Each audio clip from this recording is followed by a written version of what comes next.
উত্তর জেলার ধর্মনগরে বিবেকানন্দ শতবার্ষিকী ভবনে উত্তর ত্রিপুরা জেলা পরিষদের নবনির্বাচিত সদস্য ও সদস্যগণের শপথ গ্রহণ অনুষ্ঠান অত্যন্ত জাঁকজমকপূর্ণভাবে অনুষ্ঠিত হয়। প্রদীপ প্রজ্বলনের মাধ্যমে অনুষ্ঠানের আনুষ্ঠানিক সূচনা করেন ত্রিপুরার রাজ্য বিধানসভার অধ্যক্ষ বিশ্ববন্ধু সেন। এ সময় মন্ত্রী শান্তনা চাকমা, গ্রামোন্নয়ন ও পঞ্চায়েত দপ্তরের সচিব সন্দীপ রাঠোর, উত্তর জেলার জেলা সমাহর্তা দেবপ্রিয় বর্ধন, পুলিশ সুপার ভানুপদ চক্রবর্তী এবং বিধায়ক যাদবলাল দেবনাথ সহ অন্যান্য বিশিষ্ট ব্যক্তিবর্গ উপস্থিত ছিলেন। অনুষ্ঠানের শুরুতেই তথ্য ও সংস্কৃতি দপ্তরের শিল্পীরা মনোমুগ্ধকর উদ্বোধনী সঙ্গীত পরিবেশন করেন। উল্লেখ্য, এই দিন 17 জন নবনির্বাচিত জেলা পরিষদ সদস্যকে শপথ বাক্য পাঠ করান পঞ্চায়েত বিভাগের ডিরেক্টর প্রসূন দে। শপথ গ্রহণ শেষে সদস্যদের মধ্যে আলোচনা করে জেলা পরিষদের সভাধিপতি ও সহকারী সভাধিপতি নির্বাচন করা হয়। অপর্ণা নাথ সভাধিপতি এবং ভবতোষ দাস সহকারী সভাধিপতি হিসেবে নির্বাচিত হন। তাদের শপথ বাক্য পাঠ করান গ্রামোন্নয়ন ও পঞ্চায়েত দপ্তরের সচিব সন্দীপ রাঠোর। শপথ গ্রহণের পর সভাধিপতি ও সহকারী সভাধিপতির হাতে শংসাপত্র তুলে দেওয়া হয়, যা তাদের দায়িত্বের আনুষ্ঠানিক স্বীকৃতি হিসেবে প্রদান করা হয়। মন্ত্রী শান্তনা চাকমা এই গুরুত্বপূর্ণ অনুষ্ঠানে বক্তব্য প্রদান করেন এবং নবনির্বাচিত সদস্যদের আন্তরিক অভিনন্দন জানান। ভানুচন্দ্রের রিপোর্ট, আসাম প্রাইম নেটওয়ার্ক। শ্রদ্ধেয় বিশ্ববন্ধু সেন মহোদয় উপস্থিত রয়েছেন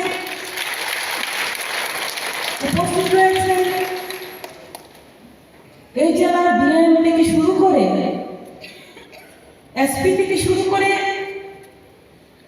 এখানে উপস্থিত সোশ্যাল ওয়ার্কার থেকে শুরু করে এই প্রোগ্রামকে সাকসেস করার জন্য বিভিন্ন দপ্তরের যারা এখানে আধিকারিকরা, মিডিয়া বন্ধুরা উপস্থিত রয়েছেন, প্রত্যেককে আমার ব্যক্তিগত পক্ষ থেকে, ত্রিপুরা সরকারের পক্ষ থেকে আপনাদেরকে অনেক অনেক শুভেচ্ছা এবং ধন্যবাদ জ্ঞাপন করছি।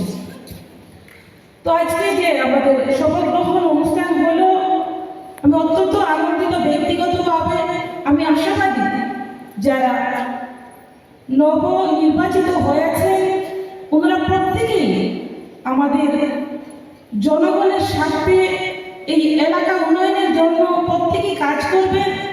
তার পাশাপাশি আমি মনে করি ওনাদের সহযোগিতায় এই পুরো আমাদের এলাকা আরো অ্যাক্টিভলি আমরা কাজ করতে পারবো।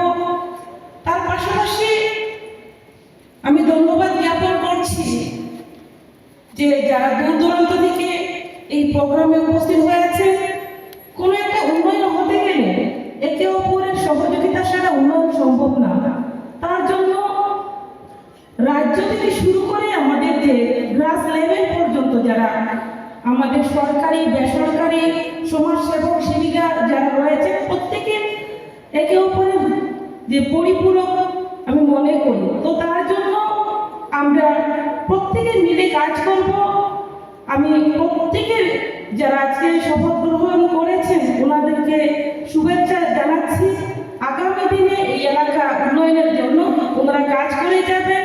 আর বেশি কিছু না বলে আজকের দিন প্রত্যেকের শুভ হোক এটুকু বলে।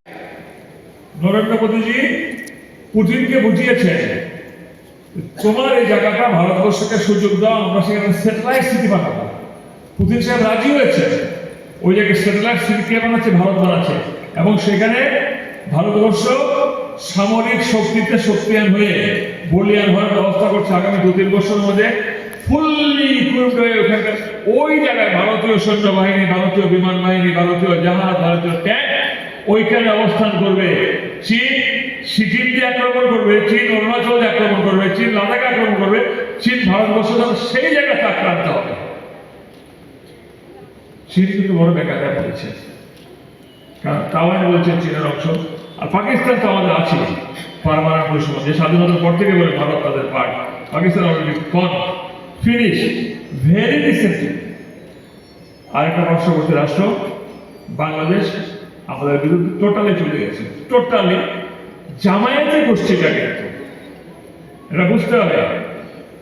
সব মুসলমান কিন্তু জামায়াতি গোষ্ঠী নয়। কজন বুঝে নেবে জানে না, সবাই ভাববেন কি তা কয় তাই। সব মুসলমান কিন্তু জামায়াতি গোষ্ঠী নয়। যে জামায়াতি গোষ্ঠীরা ভারত বিরোধী চক্র। এইভাবে ভারতকে ব্যারিকেড দেওয়ার পরিপ্রেক্ষিতে আবার দেখেন বাইডেন সাহেবের সঙ্গে আমেরিকাকে দেখা করে এসছে। আমেরিকা বাইডেন এবং নরেন্দ্র মোদী কি উত্তর দিয়েছেন যে বাংলাদেশে হিন্দু সমাজ আক্রান্ত, হিন্দুরা আক্রান্ত, হিন্দুদের দেবগৃহ আক্রান্ত, সংখ্যালঘুরা সেখানে ইনক্লুডিং বাংলাদেশের সংখ্যাগুরু গণতান্ত্রিক পদ্ধতি যারা বিশ্বাস করে মুসলমানরা সেখানে আক্রান্ত। বাইডেন সাহেবের মুখ দিয়ে বের করে দিয়েছে। আমরা পলিটিক্স করি, রাজনীতি করি, আমরা পদে গেছি, সব ঠিক আছে। ভারতবর্ষ আমাদের বাঁচতে হবে তো। হাজারবার বলেছি, আজকে আরেকবার বলে দেই, শিলিগুড়িতে যে সিকিম যে সীমান্তটা উত্তর পূর্বাঞ্চল পাকিস্তানের মতন গুগল ম্যাপে দেখে দেখে চীন যদি কোনো ঢুকে যায় উত্তর পূর্বাঞ্চলটা ব্লক।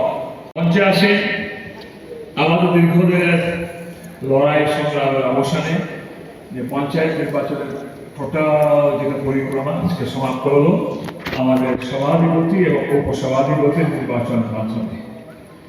সভাধিপতি হয়েছেন আমাদের সকলে পরিচিত শ্রীমতী অপর্ণা মহোদয়া, আমাদের উপসভাধিপতি হয়েছেন শ্রী সকলে পরিচিত ভবন দাস মহোদয়।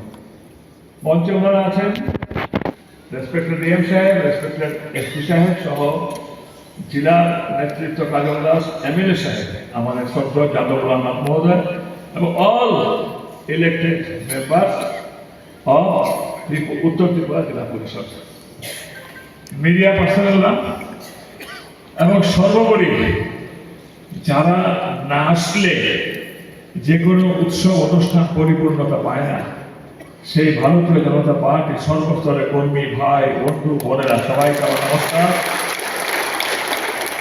শ্রদ্ধা, শুভেচ্ছা। ধন্যবাদ জ্ঞাপন করব নরেন্দ্র মোদীজিকে, অমিত শাহজিকে, রাজীব ভট্টাচার্যকে, প্রফেসর ডক্টর মানিক শাহজিকে।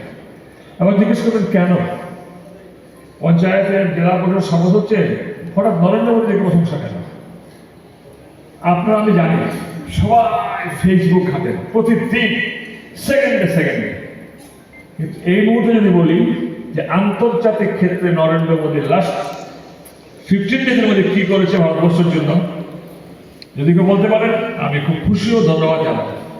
আন্তর্জাতিক ক্ষেত্রে ভারতের জন্য নরেন্দ্র মোদী কি করেছেন, একটা যে কাজ করেছেন আমি এখনই বলবো, ধারণার বাইরে, চিন্তার বাইরে সারাদিন সবাইকে দেখি সারাদিন কেউ তো আমার বাড়িতে আছে কি দিয়ে আলো আমি আমি জানি আমাদের থেকে শুনি, আমি করিয়ে দিই, আমি গেলে আমার প্রোগ্রামটাকে থ্রো করি, সবাই শুনলে আশ্চর্যান্বিত হয়ে যাবে।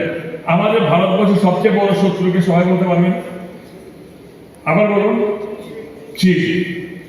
সব দিক দিয়ে কিন্তু সে খুব ইকুইট। চীন আমাদের ভারতবর্ষ কোন জায়গায় ব্যারিকেড করে রেখেছে, অরুণাচল প্রায় দাবি করে